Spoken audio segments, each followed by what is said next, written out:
Collectibles are a massive part of World of Warcraft, and first on many people's lists are mounts. Yes, get your Pokemon groove on and let's see which ones we can be collecting that can also make you rich. Today we will take a look at 10 mounts that can either be farmed or crafted and then sold on the auction house. Doing just this alone could easily set you into the 1% of gold makers, giving you all the gold that you want to pay for your game time, buy gear, buy boosts, or even just to stomp on any player in your path. First on the list is a personal favourite, the Mecha Mogul Mark II. Introduced during Battle for Azeroth means that it's still a hot seller on the auction house and will often sell for in excess of 100,000 gold. It's a crafted mount for the engineers out there, but it's no simple task to even get the schematic, as it's only dropped from the final boss Mogul Razdunk in the Motherlode, on difficulty of Mythic only. Even if you've managed to gain the pattern, acquiring the materials require a heavily boosted engineer to continuously farm mobs in the dungeon for their precious crafting components. Combine this with a hefty 30,000 gold vendor item and you've got a mount that's ready to sell, genuinely worthy of the high price tag.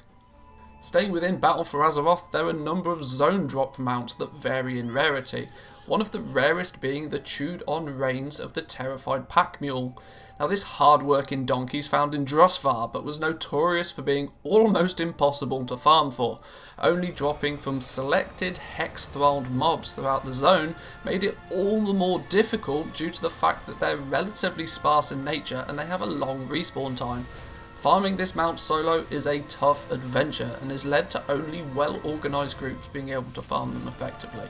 At this point, only 3% of the player base has this mount, causing it to often be seen on the auction house for way over 300,000 gold.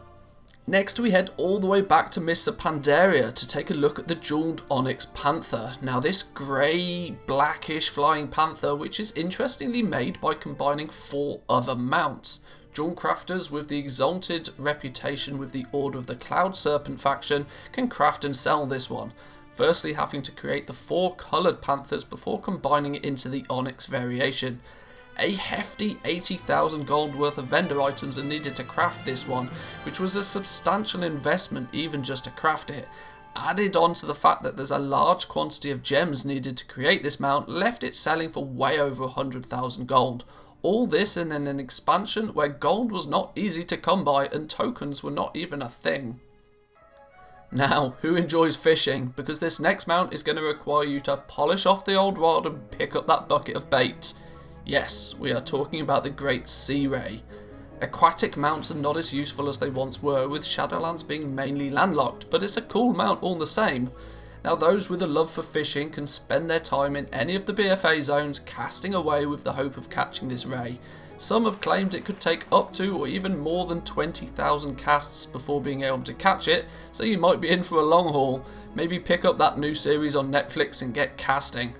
Often sold for over 150,000 gold, this might be a good little earner for you if you enjoy fishing. Now if fishing is not your thing, then maybe head over to Stormsong Valley and start wildly killing everything you see. Get super lucky and you might find yourself a Golden Mane's Reins. This regal looking horse is another one of the rare BFA zone drops and is only known by about 5% of the player base. Mariner's Strand is a popular place to farm for this mount, but don't expect to see it too often. And with over 200,000 kills in the area across my playtime in BFA, I only saw it drop twice. This was a favourite mount for multi-boxers to farm for, as it's kills per hour that is your main goal if you want this mount. A solid 200k though should be a nice quick sale if you do happen to stumble upon this super rare mount. Back all the way to Wrath of the Lich King for the next one, and a mount that still requires a good amount of effort to acquire even by today's standards. Yes, we're talking about the Reins of the Crimson Death Charger. This reddish variant of the Death Knight mount can only be obtained by firstly completing a rather lengthy quest chain and gaining the legendary weapon Shadowmourne. Once obtained, head over to Icecrown Citadel, the final raid in the Wrath of the Lich King expansion, to kill the Lich King. If killed whilst equipping the Shadowmourne, it'll drop an additional item called an Unsealed Chest. This chest will only drop once per character, but it is guaranteed to contain the Reins of the Crimson Death Charger, amongst a few other things.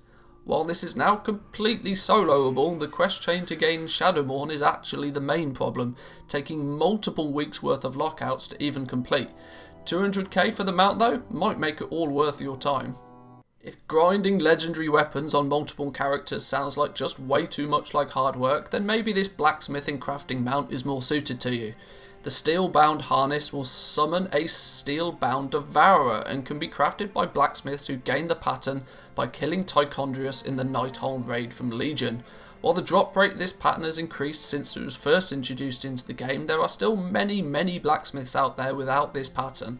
30 to 40k is often the selling price for this mount, so nowhere near as lucrative as some of the other mounts in this video, but it's a much simpler one for maintaining on the auction house at all times.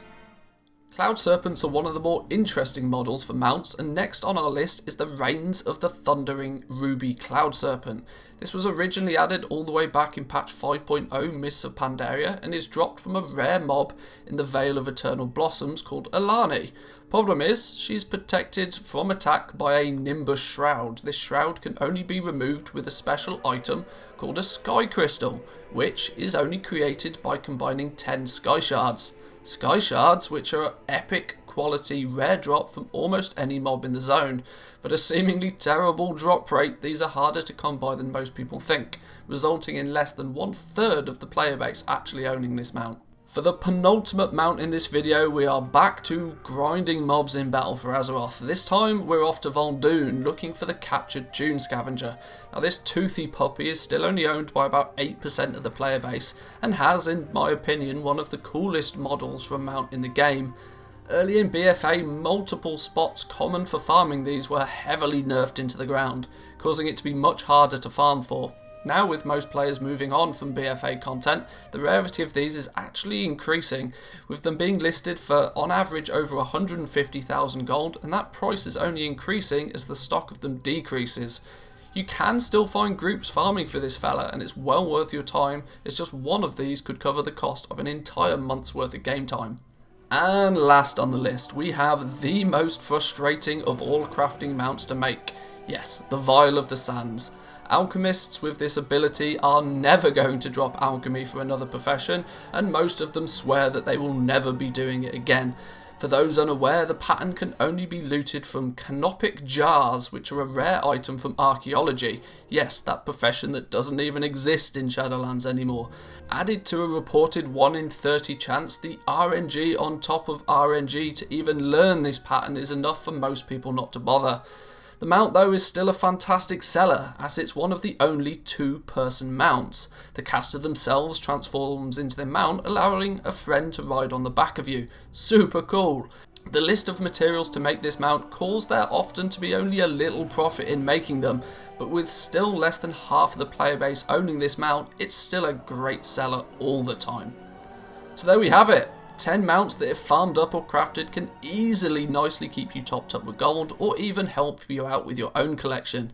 Now these videos take a lot of time and effort to put together, so make sure you hit that like button and smash the subscribe button on your way out.